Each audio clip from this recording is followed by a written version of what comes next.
Ladies and gentlemen, a very good morning to everybody. My name is Evangelist Paul Mushonga, and I'm continuing where I left last week on the three-part series of rebuilding broken lives, cities, and nations. Last week I shared, and I'll continue to share this morning from the book of Nehemiah. Last week I gave critical aspects that we must do in order for us to experience the move of God, for the rebuilding of our lives that are broken, cities that are shattered, nations that are broken in turmoil. I said we need to come to a position, number one, of acknowledgement that something is broken. The wall of Jerusalem is broken down. That was a statement of acknowledgement. So I said we need, number one, to acknowledge that something is broken down. Then we need also to understand that God is more than willing. He is more than ready, and He is ever ready to rebuild our lives, our cities, and our nation that are broken. And this morning, as I welcome you to this morning service, I would like to continue where I left last week. Heavenly Father, in the mighty name of Jesus Christ of Nazareth, Father, I salute you, O God. Father, Lord Jesus Christ, thank you for the power and the presence of the person of the Holy Spirit, O God. Move this morning, Almighty Father. Touch lives that are broken, O God. Touch cities that are in turmoil, in confusion, O God. Where they are desolate, O God. Where there is emptiness, Lord. I pray in the name of Jesus Christ of Nazareth, Father. Touch nations that are broken, O God. Father, I know that you want to rebuild, O God. But may you open our hearts, Father, this morning, so that we accept, O God, your power in your hand, O God, to heal us, O God, to heal broken lives, O God, to mend broken nations and broken cities, O God. Father, thank you for the grace. Thank you for the anointing that is here present this morning, O God, to perform what you only can do, O God, what no man can do, Father. Luke chapter 1 verse 37, for I know that there is nothing that is impossible with you. You are a God of all possibilities. Thank you, my Lord. Thank you, my God. In Jesus' mighty name. My scripture reading this morning comes from the book of Nehemiah chapter 1 from verse 6 to 7. As I continue in this three-part series. And Nehemiah chapter 1 verse 6 to 7, and I read as follows. I'll begin from verse 6. Or let me begin from verse 5. When Nehemiah was praying, this is a prayer by Nehemiah. Let me begin from verse 5. O Lord God of heaven, the great and awesome God, who keeps his covenant of love with those who love him and obey his commands. Verse 6. Let your ear be attentive and your eyes be open to hear the prayer your servant is praying before you day and night for your servants, the people of Israel. I confess, underline the word confess. I confess the sins we Israelites, including myself and my father's house, have committed against you. We have acted very wickedly towards you.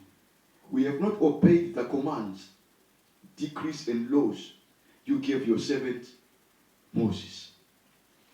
Listen to me. Last week I shared and I said we need to come to a position of acknowledgement that we have disappointed God, that we have gone astray.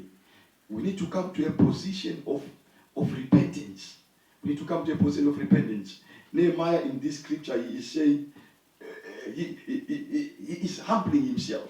I said, I talked about humility last week. I said, why nations fail to be rebuilt? Why cities fail to be rebuilt? Why broken lives fail to rebuild? I talked about the arrogance, the pride of men and women. But look here, we see Nehemiah in his prayer here, humbling himself. It's a confession. He said, Lord, I confess that we have sinned. Listen to me, he may not have done anything wrong. But because he has chosen to humble himself, therefore he said, Lord, I confess and we confess that we have disappointed you, that we have disobeyed you. The Bible says in the book of 1 John chapter 1 and verse 9, says, if we confess our sins, if we confess our sins, he is faithful and just to forgive us all our sins and cleanse us from all unrighteousness. Ladies and gentlemen, this morning, my cry is for us to confess our sins. Listen to me. Listen, when we come to a position of corporate prayer, when nations humble themselves, when people with broken lives come with humility, when nations humble themselves in unison, in unity, and we openly confess our sins, then God will hear us. The Bible says in the book of 2 Chronicles, chapter 7 in verse 14, says, if my people who are called by my name shall humble themselves and pray and seek my face and turn away from their wicked ways, then I, the Lord, I will hear them from heaven and I will heal their land. So ladies and gentlemen, it is not a matter of us just coming in corporate prayer, national day of prayer. That is not enough. What we need to do is we need to acknowledge that we have gone astray. We have disobeyed God. We have laid aside the constitution of heaven. The constitution of heaven must be the supreme constitution that governs our lives, that governs the lives of cities, that governs the lives of nations. But we have set aside the blueprints that God wants for us in our lives, in our cities, and in our nations. May we come back to our senses and may we confess. Because he said, if we confess our sin,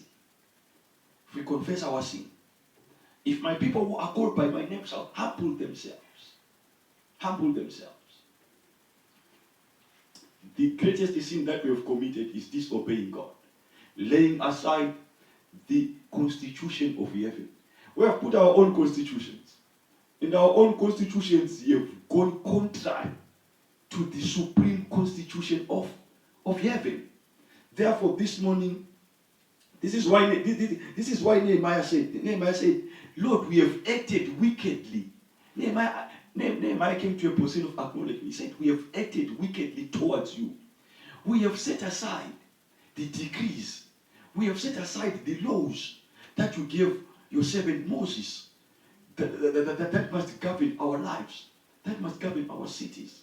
That must govern our nations. God is more than willing and God is more than ready to rebuild our broken lives, our broken cities, our broken nations. But listen to me. Nehemiah goes further. So Nehemiah prayed. So how God answers prayers? God answers prayer through a man. So when you pray to God, God will never come down from heaven. God will send a man to address and to bring the way forward through a man. This is why when Nehemiah prayed, he prayed for favor. This is why he found favor through the king. Listen, when he came to save the king said, Nehemiah, you don't look happy, something is wrong. What is it? What is it? Then he shared with the king what was in his heart. And the favor was given to Nehemiah because he humbled himself in prayer. Ladies and gentlemen, when we humble ourselves in prayer, things will happen. The Bible says in the book of Luke chapter 2 and verse 52, Jesus grew in stature and in wisdom and in favor with God and with men. So when you pray, God will answer your prayer through a man. This is why Nehemiah after praying, Nehemiah found favor through a man who was the king. Listen to me. The king even gave Nehemiah an escort to go back and rebuild the broken wall of Jerusalem. He even gave Nehemiah letters so that he could receive timber that was required, timber that was necessary. God is more than ready to heal your broken life. God is more than ready to rebuild your broken city. God is more than ready to rebuild your broken nation. But, brethren and beloved, ladies and gentlemen, wherever you are, know that God is already ready. But are you ready? Are you yourself ready? Through prayer, God will make things happen. And things will only happen when we humble ourselves. I would like to read Nehemiah chapter 2 from verse 4. The king said to me, "What is it you want?" This is favor. The king said to Nehemiah, "What is it you want?" Then I prayed to the God of heaven, and I answered the king, "If it pleases the king, and if your servant has found favor," I talked about favor, "in his sight, let him send me to the city in Judah where my fathers are buried, so that I can rebuild it." God wants you, He wants us, in fact, to unite so that we are able to rebuild our broken cities, so that we are able to rebuild our broken lives, so that we are able to rebuild our broken cities. Listen, when Nehemiah prayed and the king gave him favor, he went back, and as he arrived back, he scouted the city, the broken city. At the night hour, he scouted the broken city. And listen to me, he had not yet told anyone. He had not told anyone what God had revealed to him and what was in his mind. But he scouted the city first. And after scouting the city and taking stock of what needed to be done, then he came to his fellow brethren. He came to the people now. And he asked the people to commit to the rebuilding of the broken wall of Jerusalem. Listen to me. In 2 Nehemiah chapter 2, verse 17. Then I said to them, "You see the trouble we are in. Jerusalem lies in ruins." Your life this morning may be a life that is in ruins. Your city may be lying in ruins. Your nation may be lying in ruins. But listen to me, there is a God who is more than ready. He was ready as of yesterday. He is ready as of today. He is ready as of tomorrow. But ladies and gentlemen, brethren and beloved, we need to come to a position of humility, humbling ourselves, so that we allow him to lead the way in the rebuilding process of our lives. Then I said to them, "You see the trouble we are in. Jerusalem lies in ruins, and its gates have been burnt with fire. Come, let us rebuild the wall. Come, let us rebuild the wall of Jerusalem, and we will no longer be in disgrace. Come, let us build the wall of Jerusalem, and we will no longer be in disgrace." When your life is broken apart, when your city is broken apart, when your nation is broken apart, it is a disgrace. But listen to me, it is only men and women who, when they are brought together for one purpose, will be able to bring a rebuilding process. This is why Nehemiah said to the brethren, this is why Nehemiah said to the people, "Come, let us rebuild." Your life can only be rebuilt if you commit yourself, because God is more than willing. Our cities will only be rebuilt if we commit ourselves. Our nations will only be rebuilt if we commit ourselves. Come, let us rebuild. Come, let us rebuild. My cry this morning is a cry of unity. Let us unite. Let us set aside our differences. Let us set aside our personalities. Let us set aside our egos. Let us set aside our pride. And let us be focused on rebuilding our cities, rebuilding our nations, rebuilding broken lives. Come, let us rebuild. Where there is unity, there is power. Where there is division, there is failure. Where there is unity, there is power. Where there is division, there is failure.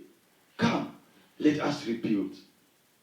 So rebuilding will only take place if we set aside our personal vendettas, if we set aside our personal egos, and know that God is a God who is more than willing and ready for our lives, for our cities, for our nation to be rebuilt. Unfortunately, if you have got pride and if you have got ego, this will not, listen to me, this will not thwart the plan of God for the rebuilding of cities and nations. If you are not willing to come to the party, if you are not willing to set aside your pride and your ego, you will be overtaken by events, and the project of God to rebuild cities and nations will still continue. Listen to me, God is not a respecter of persons. God is not a respecter of persons. God works by his mandate.